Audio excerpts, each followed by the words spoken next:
ഫ്രണ്ടിലെ പല്ല് ഭയങ്കരമായിട്ട് എവിടെയെങ്കിലും പുറത്തേക്ക് ഇറങ്ങുമ്പോഴും എവിടെയെങ്കിലും പരിപാടി ഫംഗ്ഷനൊക്കെ പോകുമ്പോൾ ഭയങ്കര ബുദ്ധിമുട്ടാണ്. എന്താ ചെയ്യണേ? ഫംഗ്ഷനൊക്കെ എങ്ങനെയാ പോണേ? ഫംഗ്ഷനൊക്കെ പോകുമ്പോഴത്തേക്കും ഫോട്ടോ എടുക്കാനൊന്നും ഞാൻ നിൽക്കാറില്ല. എനിക്ക് ബുദ്ധിമുട്ടായിട്ട് ഒരു ഫോട്ടോയ്ക്ക് നിൽക്കാറില്ല. അപ്പൊ മാസ്ക് വെക്കോ?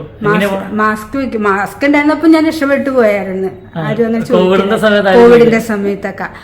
പക്ഷെ ഇപ്പൊ മാസ്ക് വെക്കുന്നില്ല. ആൾക്കാർ ചോദിക്കും, ഞാനൊരാള് മാസ്ക് വെച്ചേക്കണമ്പോഴത്തേക്ക് എന്താണ് മാസ്ക് വെച്ചേക്കണേന്ന് ചോദിക്കാതെ ഞാനിപ്പോ അങ്ങനെ പോകാറില്ല. എന്നാലും ഇങ്ങനെ എല്ലാവരും ഇങ്ങനെ നോക്കുമ്പോഴത്തേക്കും എനിക്ക് വല്ലാത്തൊരു ബുദ്ധിമുട്ടും കാര്യങ്ങളൊക്കെ.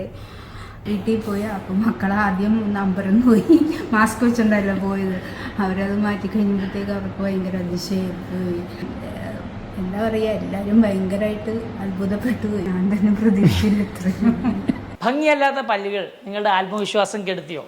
അങ്ങനെയാണെങ്കിൽ നിങ്ങൾ ഈ വീഡിയോ കാണുക. അതോടൊപ്പം തന്നെ നിങ്ങൾ ഈ കാണുന്ന പോലെ പല്ലുകൾ നിരയത്തതല്ലാത്തതുകൊണ്ട് വിഷമിക്കുന്ന പലരുമുണ്ട്. അങ്ങനെയുള്ളവർക്ക് ഇതുപോലെ പല്ലുകൾ ഭംഗിയായി ആത്മവിശ്വാസത്തോടെ ചിരിക്കാൻ ഒരാഴ്ച സമയം മതി.